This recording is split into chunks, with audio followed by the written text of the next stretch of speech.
sigils, command codes, ritual programming, and the power of subconscious symbols. Welcome back to the Symbolism series.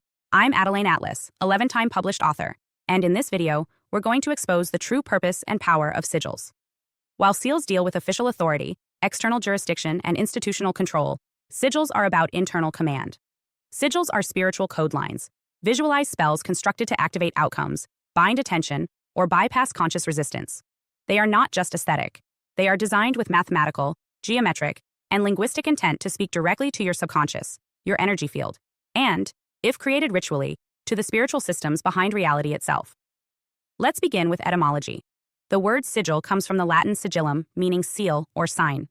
In medieval magical systems, the words seal and sigil were often used interchangeably, but by the time of the Renaissance and Enlightenment-era magical texts, a distinction emerged. Seals were often associated with entities, gods, spirits, kings, and demons, while sigils became linked to intent, will, desire, and personal command. In modern magic, a sigil refers to a symbol designed by a practitioner to encode a specific intention. That intention could be personal, I will heal, I attract abundance, or outward-facing, they will comply, this space is sealed. How does a sigil work? In most classical systems, the practitioner begins with a clear statement of intent. For example, I attract protection. Then they remove the vowels, reducing the phrase to core consonants. Repeating letters are dropped. The remaining letters are used to construct a symbol, a glyph, by fusing the characters into a unified form. This glyph is then charged with energy. That charge could come from deep meditation, ritual sex, spoken incantation, breathwork, or another form of energetic focus. The idea is that once the sigil is created and charged, it is implanted into the subconscious, and then released from conscious interference. At this point, the sigil becomes a ritual program. The magician no longer obsesses over it. It operates like code running in the background of the psyche, subconsciously directing energy, intention, and perception to align with the original statement. In advanced systems, sigils are also used to redirect external forces, to ward off attacks, anchor protections, or activate communication with non-physical intelligences. But this isn't just folklore. Even if you don't believe in magic, the structure of a sigil mirrors psychological imprinting. A simple image, repeated often and charged with emotional intensity, bypasses conscious resistance and becomes embedded in the subconscious. And this isn't limited to magical ritual. It's how branding, propaganda, and social engineering work. A logo is a sigil. A meme is a sigil.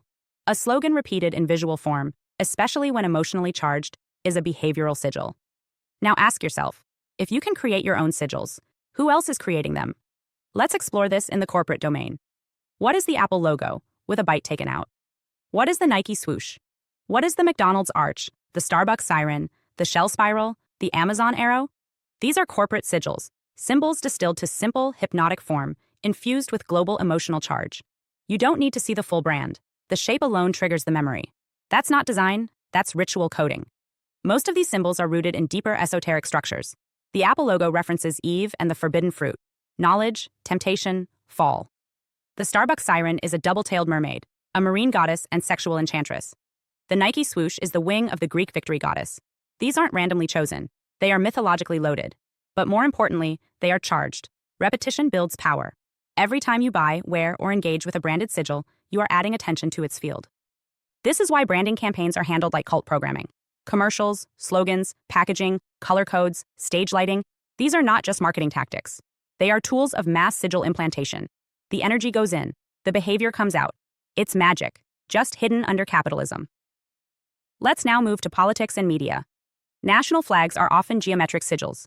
They encode stars, stripes, crosses, crescents, triangles, and color logic that map spiritual archetypes and historical allegiances. The US flag, for example, uses a blue rectangle with 50 stars, 13 red and white stripes, and specific ratios. These aren't just patriotic. They are visually hypnotic, emotionally loaded, and ritually repeated through pledges, ceremonies, and screen use. Media outlets use sigils in their logos. CNN's looping red glyph, NBC's peacock, the CBS all-seeing eye, the BBC's squared grid, all symbols that draw the viewer into an identity contract. You may not notice them consciously, but your subconscious recognizes repetition as instruction. That's what makes sigils dangerous when weaponized. You don't have to believe in them for them to work. In magical orders, the practice of sigil making is refined to a science. In Thelema, Golden Dawn, and Chaos Magic circles, sigils are constructed using specific alphabetic constraints, planetary correspondences, or geometric alignments. Many rituals involve drawing sigils in sacred space, on chalk circles, in ink, or on parchment, and then charging them through trance states, dream work, or sexual climax. This is not superstition. These practices are documented in books like Liber Null, the Book of Lies, and the Book of Results. The core idea?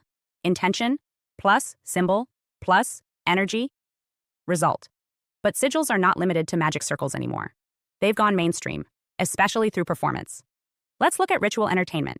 Many musical artists use sigils on stage, often projected as glowing geometric overlays. These include runic forms, planetary glyphs, vivs, Hebrew letters, and stylized occult alphabets. You'll see these in performances by artists like Beyoncé, Travis Scott, Doja Cat, and Sam Smith, where the set design includes animated circles, portals, and moving glyphs. These are not simply stylistic. They are charged fields. They create visual resonance between the performer, the audience, and the symbolic command embedded in the sigil. This same strategy appears in fashion, through clothing, jewelry, and tattoos. Many occult practitioners mark themselves with custom sigils that act as protection, channeling tools, or energetic amplifiers. Historically, tribal societies used body art to mark spiritual roles. Polynesian tattoos, Celtic knotwork, Berber symbols, all encoded meaning. In modern times, tattoos are chosen often without awareness. Someone may tattoo an inverted pentagram, or an Eye of Horus, or an alchemical glyph without knowing the current it opens. But intent matters.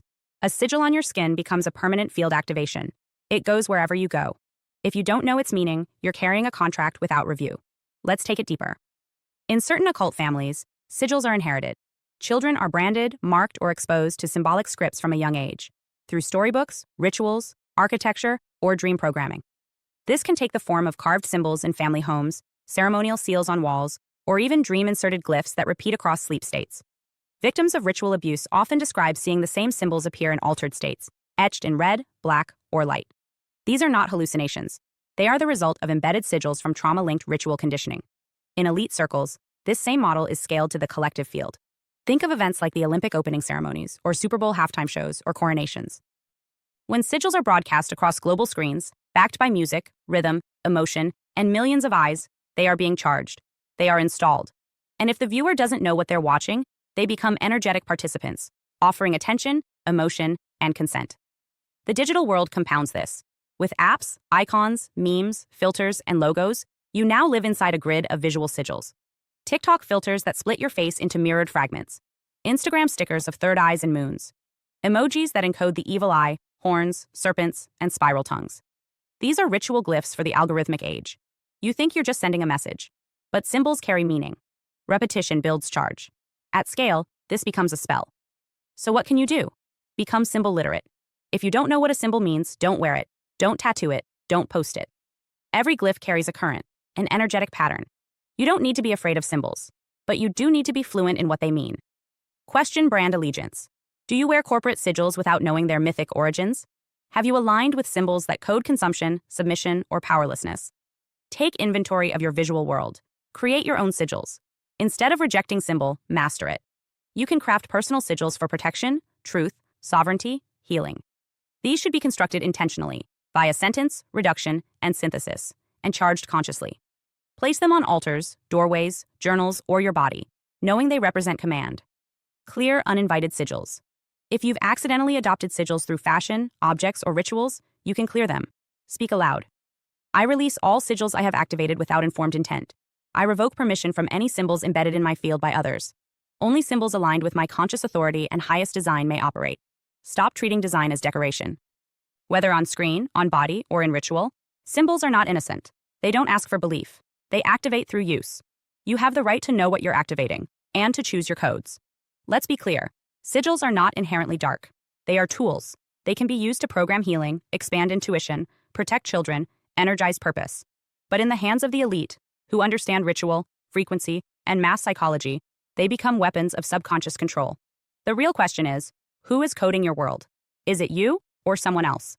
Because once you understand that every symbol is a signal and every sigil is a spell, you stop playing along blindly. You start choosing the patterns you live by.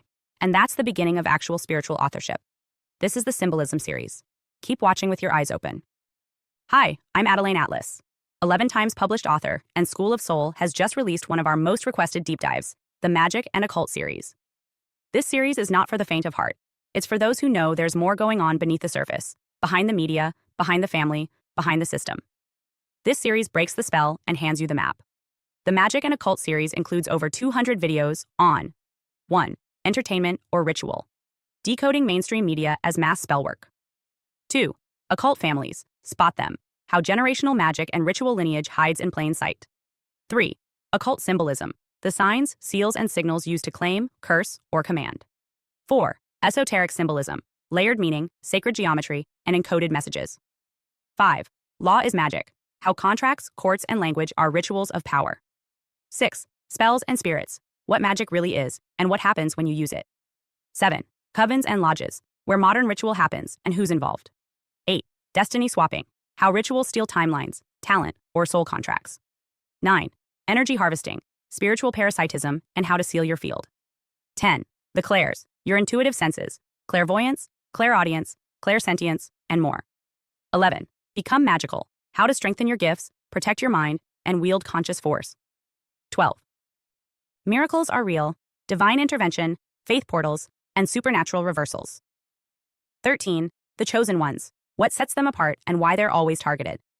14. The black sheep, the generational breaker, often isolated by design. 15. Targeted individuals, spiritual and technological targeting of aware souls. 16. Gang stalking, organized spiritual and psychological warfare. This is the most revealing, most spiritually advanced, and most protective series SOS has ever released. If you've ever felt something was off about this world, this will confirm it and prepare you for what comes next. Your protection begins with knowledge. Join the SOS School of Sos Vault.